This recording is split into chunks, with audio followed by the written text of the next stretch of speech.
Hello everyone, welcome to Autotalks. ആണ് മറ്റൊരു പുതിയ വീഡിയോയിലേക്ക് എല്ലാവർക്കും സ്വാഗതം. അപ്പോൾ IPL ആദ്യത്തെ ക്വാളിഫയർ കഴിഞ്ഞ് നമ്മൾ വീഡിയോ ഇടാനായിട്ട് കുറച്ച് ലേറ്റായി. അപ്പോൾ എന്തായാലും ആദ്യത്തെ ക്വാളിഫയറിൽ RCB സിംപിളി പറയാതിരിക്കാൻ വയ്യ.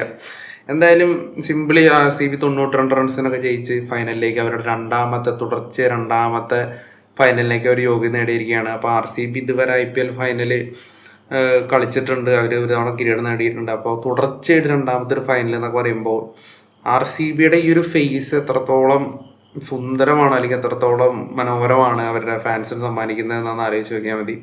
അപ്പോൾ ഈ ഒരു അവസരത്തിൽ RCB ഫാൻസ് ഏറ്റവും കൂടുതൽ നന്ദി പറയുന്ന ആരോടായിരിക്കും? ആൻഡി ഫ്ലവറിനോടായിരിക്കുമോ, അല്ലെങ്കിൽ ദിനേശ് കാർത്തികിനോടായിരിക്കുമോ, അല്ലെങ്കിൽ RCB അവരുടെ ക്രിക്കറ്റ് ബോർഡ് ഡയറക്ടറായിട്ടുള്ള മോ ബൊബാറ്റിനോടായിരിക്കുമോ? അപ്പോൾ ഇവരൊക്കെ തന്നെയാണ് ഓപ്ഷൻ ടൈമിലും നിർണായകമായ തീരുമാനങ്ങൾ എടുക്കുന്നത്.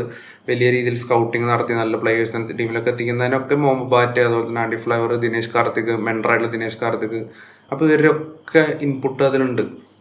അപ്പോൾ ഇതിനേക്കാളൊക്കെ മുൻപ് എടുത്ത് പറയേണ്ടത് ലുവിനിത് സിസോഡിയ എന്ന് പറയുന്ന ഒരു പ്ലെയറെ പറ്റിയിട്ടാണ്. അതായത് രജത് പട്ടിദാർ എന്ന് പറയുന്ന RCBനെ രണ്ടാമത്തെ തവണയും ഫൈനലിലോട്ട് എത്തിച്ചിട്ടുള്ള ആ ഒരു ക്യാപ്റ്റൻ എങ്ങനെയാണ് RCB ടീമിൽ എത്തിയത് എന്ന് നമുക്ക് എല്ലാവർക്കും അറിയുന്ന കാര്യമാണ്. ലുവിനിത് സിസോഡിയ എന്ന് പറയുന്ന പ്ലെയറുടെ റീപ്ലേസ്മെൻ്റ് ആയിട്ടാണ് രജത് പട്ടിദാർ RCB ടീമിലോട്ട് എത്തുന്നത്. അപ്പോൾ രജത് പട്ടിദാർ RCB ടീമിലോട്ട് വരുന്നു. ആ സീസൺ അദ്ദേഹത്തിൻ്റെ അധികം കളികളൊന്നും കിട്ടുന്നില്ല. തൊട്ടടുത്ത സീസണായിട്ട് അദ്ദേഹം ഓപ്ഷനിൽ വരികയും അതുപോലെ തന്നെ RCB അദ്ദേഹത്തിന് എടുക്കാമെന്ന് പ്ലാൻ ചെയ്യുകയും ചെയ്തിട്ട്, പക്ഷേ അൺഫോർച്ചുനേറ്റ്ലി അദ്ദേഹത്തിന് ഓപ്ഷനിൽ RCB ടീമിൽ എത്താൻ പറ്റിയില്ല. അപ്പോഴാണ് ലുവിനിത് സിസോഡിയ എന്ന് പറയുന്ന പ്ലെയർ പരിക്കേറ്റ സീസണ് മുൻപ് ടീമിൽ നിന്ന് പോകുന്നതും ആ ഒരു ഗ്യാപ്പിൽ രജത് പട്ടിദാർ ടീമിലോട്ട് വരുന്നതും. സീസണിൽ ലഭിച്ച കുറച്ച് അവസരങ്ങളിൽ നിന്ന് അതിമനോഹരമായിട്ട് അദ്ദേഹം പെർഫോം ചെയ്യുകയാണ് ചെയ്തത്. പിന്നീട് ഒരു സീസൺ പരിക്ക് മൂലം അദ്ദേഹത്തിന് കളിക്കാൻ പറ്റിയില്ല. പിന്നീട് ഫാഫ് ടീമിൻ്റെ ക്യാപ്റ്റൻസി ഒഴിയുമ്പോൾ ടീമിൻ്റെ ക്യാപ്റ്റനായിട്ട് മറ്റൊരു പേര് അവർക്ക് ചിന്തിക്കേണ്ടി വന്നില്ല. അവിടെ രജത് പട്ടിദാറിന് ക്യാപ്റ്റൻസി കൊടുക്കുമായിരുന്നു. ഈ കാലയളവിൽ മധ്യപ്രദേശിന് വേണ്ടി ആസ് എ ക്യാപ്റ്റൻ എന്ന രീതിയിൽ മധ്യപ്രദേശ് സ്റ്റേറ്റ് ടീമിന് വേണ്ടിയിട്ട് മികച്ച പെർഫോമൻസ് അദ്ദേഹം കാഴ്ചവെക്കുന്നുണ്ടായിരുന്നു. അതുകൊണ്ട് തന്നെ ഇന്ത്യൻ ടീമിൽ ഇടമില്ലാഞ്ഞിട്ട് പോലും RCB ടീമിൻ്റെ ക്യാപ്റ്റൻ ആവാനായിട്ട് അവർ വേറൊരു ഓപ്ഷൻ നോക്കേണ്ടി വന്നില്ല. പിന്നീട് അങ്ങോട്ട് കണ്ടത് RCBയുടെ ഇത്രയും വർഷത്തെ തലവിധി മാറ്റിയെഴുതുന്ന രജത് പട്ടിദാറിൻ്റെ ഒരു യുഗം തന്നെയായിരുന്നു. രജത് പട്ടിദാർ ക്യാപ്റ്റനായിട്ട് വളരെ മികച്ചൊരു ടീമിന് അദ്ദേഹത്തിന് കിട്ടുന്നു. അദ്ദേഹം അതിനെ വെച്ചിട്ടുണ്ടാക്കുന്ന ഏറ്റവും മികച്ച റിസൾട്ടാണ് കഴിഞ്ഞ സീസൺ ഉണ്ടാക്കി കൊടുത്ത ആ ടീമിനെ കപ്പടിപ്പിച്ചു. അതേ ടീമിനെ തന്നെ നിലനിർത്തുന്നു. അതിൽ കുറച്ച് അഡീഷണൽ പ്ലേയേഴ്സ് വരുന്നു. പിന്നീട് കഴിഞ്ഞ വർഷം പഞ്ചാബ് ആയിരുന്നു ഒരു കോമ്പറ്റീഷൻ കൊടുത്ത്, ഇത്തവണ ഒരു കോമ്പറ്റീഷൻ കൊടുക്കാൻ പോലും ഒരു ടീമില്ലാത്ത രീതിയിൽ വളരെ ബ്രൂട്ടൽ ഡൊമിനേഷനിലാണ് RCB ഇപ്പോൾ പോയിക്കൊണ്ടിരിക്കുന്നത്. ഫൈനലിൽ ഒരു വിജയം അകലെ അവരുടെ രണ്ടാമത്തെ കിരീടം. 18 വർഷത്തോളം ഒരു കിരീടം പോലും ഇല്ലാതെ കഷ്ടപ്പെട്ട ടീമാണ് ഇപ്പോൾ രണ്ടാമത്തെ കിരീടത്തിന് തൊട്ടരിയിൽ നിൽക്കുന്നത്. അപ്പോൾ എന്തായാലും ഇത്രയും വർഷക്കാലം ഒരുപാട് കളിയാക്കലുകളും കഷ്ടപ്പാടുകളും ടീമിൻ്റെ മോശം പെർഫോമൻസ് കണ്ടുള്ള സങ്കടങ്ങളും കാര്യങ്ങളൊക്കെ ഉണ്ടായിട്ടുള്ള RCB ഫാൻസിന്, ലോയലായിട്ടുള്ള RCB ഫാൻസിന് ഇതിൽ പരം ഒരു മധുര സമ്മാനം ഇനി കിട്ടാനില്ല. ഇവൻ എന്തോ ഇനിയിപ്പോൾ ടീം കപ്പടിച്ചാലേ ഇല്ലെങ്കിലും തങ്ങളുടെ ടീമിൻ്റെ പെർഫോമൻസ് കണ്ടിട്ട് ഒരിക്കലും ഈ RCB ഫാൻസിന് വിഷമിക്കേണ്ടി വന്നിട്ടുള്ള അടുത്ത കാലത്തൊന്നും. അത് തന്നെ ഒരു മനോഹരമായിട്ടുള്ള ഒരു കാര്യമാണ്. കാരണം തങ്ങളുടെ ടീം നല്ലൊരു പെർഫോമൻസ് കാഴ്ചവെച്ചിട്ടാണ് പുറത്തു പോകുന്നതെങ്കിൽ ഫാൻസിന് വിഷമം ഉണ്ടായിരിക്കും നമ്മുടെ ടീം പുറത്തു പോകുമ്പോൾ, നമ്മുടെ ടീം ജയിക്കാത്തുള്ളൂ. പക്ഷെ എന്നാൽ പോലും തങ്ങളുടെ ടീം മാന്യമായിട്ടൊരു പെർഫോമൻസ് കാഴ്ചവെച്ചു എന്ന രീതിയിലെങ്കിലും ആശ്വസിക്കാനായിട്ട് സാധിക്കും. എന്തായാലും ഇപ്പോൾ മുംബൈ ചെന്നൈ ഫാൻസിനൊന്നും അതിനുള്ള വകുപ്പ് എന്തായാലും ഈ സീസണിലില്ല, കഴിഞ്ഞ സീസണിലും ഉണ്ടായിരുന്നില്ല. പക്ഷെ RCBയെ സംബന്ധിച്ച്, RCBയുടെ ആരാധകരെ സംബന്ധിച്ച് തല ഉയർത്തി തന്നെ ഈ സീസൺ കഴിയുമ്പോൾ എന്തായാലും അവർക്ക് മടങ്ങാനായിട്ട് സാധിക്കും. അവർ കപ്പടിച്ചാലും ഇല്ലെങ്കിൽ അത് 100% ഉറപ്പുള്ളൊരു കാര്യമാണ്. മത്സരത്തിലേക്ക് വരുമ്പോൾ നമുക്കറിയാം ഗുജറാത്തിൻ്റെ ഒരു പേസ് അഡ്വാൻറ്റേജ്. നമുക്ക് ഈ സീസണിൽ തന്നെ ഏറ്റവും കൂടുതൽ ഡോട്ട് ബോൾസ് എറിഞ്ഞിട്ടുള്ള 2 പ്ലെയേഴ്സാണ് സിറാജും അതുപോലെ തന്നെ റബാഡയും. ഈ 2 പേരെ പവർ പ്ലേയിൽ നേരിടുക എന്ന് പറയുന്നത് വളരെ വലിയൊരു ടാസ്ക്കാണ്. വിരാട് കോഹ്ലി എക്സ്പീരിയൻസ്ഡ് ബാറ്ററാണ്. അദ്ദേഹത്തിന് വേണ്ടി വിക്കറ്റ് കൊടുക്കാതെ ആ പവർ പ്ലേ തള്ളി നീക്കാനായിട്ട് സാധിക്കും. പക്ഷെ അപ്പോഴേക്കും റൺ റേറ്റിൻ്റെ കാര്യത്തിൽ ഒരു തീരുമാനം കിട്ടണം. പിന്നീട് അവിടെ റിക്കവർ ആയിട്ട് വരാനായിട്ട് ഭയങ്കര ടാസ്ക്കാണ്. അപ്പോൾ ഞാൻ ഏറ്റവും കൂടുതൽ ആകാംക്ഷയോട് കാത്തിരുന്നത് ഈ പവർ പ്ലേ വിരാട് കോഹ്ലിയും അതുപോലെ തന്നെ ഇപ്പോൾ ഓപ്പണിംഗ് വെങ്കടേഷ് അയ്യരായിരുന്നു, അൺഎക്സ്പെക്റ്റഡ് ആയിരുന്നു. അതുപോലും വിരാട് കോഹ്ലി എങ്ങനെ ആ ഒരു ഓപ്പണിംഗ് ഓവറിൽ അതിജീവിക്കും എന്നുള്ളതാണ്. അല്ലെങ്കിൽ അദ്ദേഹം വളരെ ഡിഫെൻസീവ് ആകും, അദ്ദേഹം കൂടുതൽ ബോൾ യൂസ് ചെയ്യും റൺസ് കണ്ടെത്താനായിട്ട് ഭയങ്കര അതൊരു കാര്യമായിട്ട് നോക്കിയിരുന്ന സംഭവമാണ്. പക്ഷെ ഞെട്ടിച്ചുകൊണ്ട് വിരാട് കോഹ്ലി വളരെ ഈസി ആയിട്ട് തൻ്റെ സ്വതസിദ്ധമായ ശൈലിയിൽ വളരെ സിമ്പിളായിട്ട് റൺസ് കണ്ടെത്താൻ തുടങ്ങി. വെങ്കടേഷ് അയ്യർ അപ്പുറത്ത് റൺസ് കണ്ടെത്താൻ തുടങ്ങി. അങ്ങനെ 10 റൺ റേറ്റ് വെച്ചിട്ട് ടീം അവിടെ കീപ്പ് ചെയ്ത് പോയി. ഒരു 10-14 ഓവർ വരെ പോയി എന്ന് പറയുന്നത് തന്നെ അവിടെ തന്നെ RCB കളി വിജയിച്ചു എന്നാണ്. അവിടെ തന്നെ ശുഭ്മാൻ ഗില്ലിൻ്റെ പ്ലാനുകൾ പാളി. നമ്മൾ ഒരേ പാറ്റേണിൽ ഒരു ടീം ഇങ്ങനെ കണ്ടിന്യൂസ്ലി ജയിച്ച് വരുമ്പോൾ ഏതെങ്കിലും ഒരു ഘട്ടത്തിൽ ആ ഒരു പാറ്റേൺ അല്ലെങ്കിൽ ആ ഒരു പ്രോസസ്സിൽ എന്തെങ്കിലും ഒരു മാറ്റം വരുമ്പോൾ പിന്നീട് അങ്ങോട്ട് ആ ക്യാപ്റ്റൻ ക്ലൂലെസ് ആവുന്ന ഒരു കാഴ്ചയുണ്ട്. അതുപോലത്തെ ഒരു കാഴ്ചയാണ് ഇന്നലെ കണ്ടത്. ഗുജറാത്തിൻ്റെ ബോളിംഗ് എന്ന് പറയുന്നത് ഗ്രേറ്റ് ബോളിംഗ് ആണ്. പക്ഷേ എവിടെയെങ്കിലും ഗുജറാത്തിൻ്റെ ബോളിംഗ് ഒന്ന് വീക്കായി അവർ പാളിക്കഴിഞ്ഞാൽ അവരൊരു ചെറിയ സ്കോറിൽ എതിരാളികളെ ഒതുക്കാനായിട്ട് പറ്റിയില്ലെങ്കിൽ ചേസിങ്ങിന് നല്ല രീതിക്ക് അഡ്വാൻറ്റേജ് ഉള്ള ഗ്രൗണ്ടിലായാൽ പോലും ഗുജറാത്ത് ബാറ്റ്സ്മാൻമാർ സ്ട്രഗിൾ ചെയ്യും. ഇന്നലെ അതിൻ്റെ ഒരു എക്സാമ്പിളാണ് കാണുന്നത്. കാരണം ഈസിലി ഒരു 200-210 ചേസ് ചെയ്യാൻ പറ്റുന്ന ഒരു ഗ്രൗണ്ട് തന്നെയാണത്. പക്ഷേ അവിടെ RCB ബോളിംഗ് ഡിപ്പാർട്ട്മെൻറ്റ് ഡിഫെൻഡ് ചെയ്തിട്ടുള്ള ജയിച്ചിട്ടുള്ള 2 കളികളും ഉണ്ട് ആ ഗ്രൗണ്ടിൽ തന്നെ. എന്നാൽ പോലും അവിടെ ക്വാളിറ്റി ബാറ്റേഴ്സായ ശുഭ്മാൻ ഗില്ലും സായ് സുദർശനും ബട്ട്ലറിനും ഒക്കെ അവർ വിചാരിച്ചു കഴിഞ്ഞാൽ ഈസിലി 250 ഒക്കെ 200 210 ഒക്കെ ചേസ് ചെയ്യാൻ സാധിക്കും. പക്ഷെ RCBയുടെ കളി ഗുജറാത്തിന് കണക്കൂട്ടുകൾ തെറ്റിച്ചത് രജത് പട്ടിദാർ എന്ന് പറയുന്ന അവരുടെ ക്യാപ്റ്റൻ ക്രീസിലോട്ട് വന്നപ്പോഴാണ്. ഒരു കൊടുങ്കാറ്റ് കണക്കെയാണ് ക്രീസിൽ അദ്ദേഹം ബാറ്റ് ചെയ്തുകൊണ്ടിരുന്നത്. അത് 30 പന്തുകൾ നേരിട്ടിട്ട് 90 റൺസ് ഒക്കെ എടുക്കുക എന്ന് പറഞ്ഞാൽ എതിരാളികളെ തോൽപ്പിക്കുക എന്നുള്ളതിൻ്റെ അപ്പുറത്തേക്ക് എതിരാളികളെ ഇങ്ങനെ കൊന്ന് തള്ളുക എന്നുള്ള ഒരു ലെവലിലോട്ടാണ് ആ കളി കൊണ്ടുപോയത്. അപ്പോൾ രജത് പട്ടിദാറിൻ്റെ ഇന്നിങ്സ് അവിടെ വന്നു കഴിഞ്ഞപ്പോൾ തന്നെ ഗുജറാത്തിൻ്റെ പ്ലാനുകൾ തെറ്റി, ഗുജറാത്തിൻ്റെ കാൽക്കുലേഷൻസ് തെറ്റി. 200-210 എന്നതിൻ്റെ ഇടയിൽ നിന്ന് 250 മുകളിലോട്ട് റൺസ് പോയപ്പോൾ ഗുജറാത്ത് ബാറ്റ്സ്മാൻമാർക്ക് അവരുടെ, നമ്മൾ കഴിഞ്ഞ വീഡിയോയിൽ പറഞ്ഞ പോലെ, അവരുടെ ഒരു ക്ലാസി അപ്രോച്ച് അവിടെ വർക്കാവില്ല. അവരുടെ പ്ലാൻ അവിടെ വർക്കായില്ല. അവരുടെ ക്ലാസി അപ്രോച്ച് ബാറ്റിങ്ങിൽ പറ്റില്ല. ബാറ്റിങ്ങിൽ അഗ്രസീവ് ആവണം. ശുഭ്മാൻ ഗില്ലിന് അവിടെ പറ്റിയില്ല. ശുഭ്മാൻ ഗിൽ ഔട്ടാവുന്നു.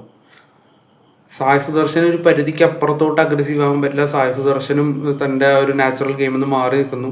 പിന്നീട് അവിടെയുള്ള ഒരേ ഒരു പ്ലെയർ ബട്ട്ലർ മാത്രമാണ്. ഇത്രയും വലിയൊരു ചേസാണ്. 180, it's not 180, it's not 200, 250 plus ആണ്. ബട്ട്ലറിന് ഒന്നും ചെയ്യാനില്ല അവിടെ. RCBയുടെ ക്വാളിറ്റി പൊളിയാണ്. ഭുവനേശ്വർ കുമാറൊന്നും ഒരു രക്ഷയില്ല എന്ന് പറഞ്ഞാൽ ഒരു രക്ഷയില്ല.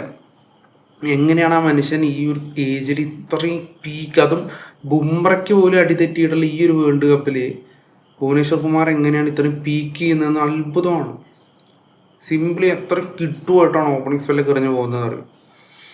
അപ്പം നമ്മൾ കഴിഞ്ഞ വീഡിയോയിൽ പറഞ്ഞ പോലെ ഇവരെ ഔട്ടാക്കാൻ ഭയങ്കര പാടാണ്. പക്ഷെ ഇവരെ ഔട്ടാക്കിയിട്ടുണ്ടെങ്കിൽ അത് ഏതെങ്കിലും ഒരു ഗ്രേറ്റ് ബോളർ ആയിരിക്കണം. അത് ഭുവനേശ്വർ കുമാർ ആയിരുന്നു. അവിടെ ഗില്ലിൻ്റെ വിക്കറ്റ് വീഴുന്നു, സായ് സുദർശൻ ഔട്ടാവുന്നു. പിന്നീട് എല്ലാം ചടങ്ങ് മാത്രമായിരുന്നു. തെവാത്തിയുടെ ഒരു ഇന്നിങ്സ് ജാതർ ശ്രദ്ധിച്ചപ്പോൾ തെവാത്തി ഒരു ഇന്നിങ്സ് കളിച്ചു. ടീമിന് വലിയ കാര്യമൊന്നും ഉണ്ടായില്ലെങ്കിൽ പോലും തെവാത്തിക്ക് ടീമിൽ നിൽക്കാനായിട്ട്, കുറേ കാലം നിൽക്കാനായിട്ട് പറ്റിയ ഒരു ഇന്നിങ്സ് ആയിരുന്നു. അതുപോലെ തന്നെ RCBയുടെ കൃണാൽ പാണ്ഡ്യ ഗംഭീരമായിട്ട് ബോൾ ചെയ്തു. പിന്നെ ബാറ്റിങ്ങിലേക്ക് വരുമ്പോൾ എല്ലാവരും കോൺട്രിബ്യൂട്ട് ചെയ്യുന്നുള്ളതാണ്. രജത് പട്ടിദാറല്ലേ, വിരാട് കോഹ്ലിയുടെ 40+ കിട്ടില്ല ഇന്നിങ്സ് ആയിരുന്നു. വെങ്കടേഷ് അയ്യറിന് ഇന്നിങ്സ് നല്ല ഇന്നിങ്സ് ആയിരുന്നു. ദേവദത്ത് പടിക്കലിൻ്റെ ഇന്നിങ്സ് നല്ല ഇന്നിങ്സ് ആയിരുന്നു. ജിതേഷ് ശർമ്മ 15 റൺസ് എടുത്തുള്ളൂ, നല്ലൊരു ഇന്നിങ്സ് ആയിരുന്നു. അതുപോലെ കൃണാൽ പാണ്ഡ്യ ഇന്നിങ്സ് നല്ല ഇന്നിങ്സ് ആയിരുന്നു. അപ്പോൾ എല്ലാവരും നല്ലൊരു ഇന്നിങ്സ് കളിച്ച് എല്ലാവരും നല്ല രീതിയിൽ ബോൾ ചെയ്ത് ഫീൽഡിലായ എഫേർട്ട് വന്ന് ഭയങ്കര ഒരു അന്യായ ഡൊമിനേഷൻ, കൊതിയ വന്ന് കളി കണ്ടു. സത്യം പറഞ്ഞാൽ ഈ ഒരു ഫോമിൻ്റെ പകുതി മതി RCBക്ക് ഫൈനലേജ് കപ്പടിക്കാൻ. അത്രത്തോളം ഫുൾ പാക്കഡ് കളിയായിരുന്നു. എനിക്കൊന്ന് RCB ഫാൻസ് ഭയങ്കര ഒരു ഡിലൈറ്റഡ് ആയിട്ടിരുന്ന് കണ്ടൊരു കളിയായിരിക്കും. കാരണം അത്രത്തോളം എല്ലാ മേഖലയിലും തങ്ങളുടെ ടീം അത്രത്തോളം ഒരു പവർഫുള്ളായിട്ട് നിൽക്കുക എന്ന് പറയുന്നത് ഭയങ്കര സന്തോഷമുള്ള കാര്യം തന്നെയാണ്. ഗുജറാത്തിൻ്റെ പ്ലാനിലൊക്കെ തെറ്റി. ഗുജറാത്ത് ഇതിൽ ഇത്രയും പ്ലാൻ ചെയ്യുന്ന, അല്ലെങ്കിൽ ഇത്രയും വലിയ ബ്രെയിൻസ് അവരുടെ കോച്ചിങ് സ്റ്റാഫിലുള്ള ഗുജറാത്തിൻ്റെ ഏറ്റവും വലിയൊരു മണ്ഡലമായിരുന്നു കെജ്റോളിയാനെ അവരുടെ ഒരു ബോളിംഗ് ലൈനപ്പിൽ ഇൻക്ലൂഡ് ചെയ്തത്.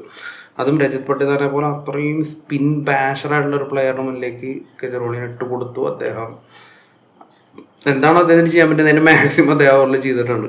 അപ്പോൾ ഈ 252 ഒക്കെ ഡിഫെൻഡ് ചെയ്യാനായിട്ട് RCB ബോളേഴ്സിൻ്റെ കിട്ടുമ്പോൾ അവർക്കത് വളരെ ഈസി ആയിട്ടുള്ള ടാസ്ക്കാണ്. RCB എന്ന് പറയുന്ന ടീം പണ്ടത്തെ പോലെ ചേസ് ചെയ്തിട്ട് മാത്രം ജയിക്കുന്ന ടീമല്ല, ഡിഫെൻഡ് ചെയ്ത് ജയിക്കുന്ന ടീമാണ്. 252 ഒക്കെ അവർക്ക് കിട്ടിക്കഴിഞ്ഞാൽ അവർ മിനിമം 100 റൺസ് ഉണ്ടെങ്കിലും അവിടെ ജയിക്കണം. ഇന്നലെ തെവാത്തിയുടെ അൺഎക്സ്പെക്റ്റഡ് ഇന്നിങ്സ് കാരണം അല്ലെങ്കിൽ ഈസിലി 100-120 റണ്ണൊക്കെ ജയിച്ചേനെ. അവിടെ കൃത്യമായിട്ട് വെൽ പ്ലാൻഡ് ആയിരുന്നു RCB എന്ന് പറയുന്നത്. അവർ കൃത്യമായ ഇടവേളകളിൽ വിക്കറ്റ് എടുത്തുകൊണ്ടിരുന്നു. ടോപ്പ് 3, അവർ ആ ടോപ്പ് 3 ഉണ്ടല്ലോ, ആ ടോപ്പ് 3 വീണ് കഴിഞ്ഞാൽ പിന്നെ അവർക്ക് ഒരിക്കലും ഒരു 200+ ഒന്നും പുള്ള് ചെയ്യാനുള്ള ടീമില്ല അവർ. അത് നമ്മളെക്കാളും നന്നായിട്ട് RCB ടീമിനെ അറിയാം. അത് അവർ നല്ല കൃത്യമായിട്ട് ടോപ്പ് 3 വീഴുന്നു. അവർ കളിയിൽ അവർ തിരിച്ചെത്തി, അവരോട് കോൺഫിഡൻ്റ് ആയി.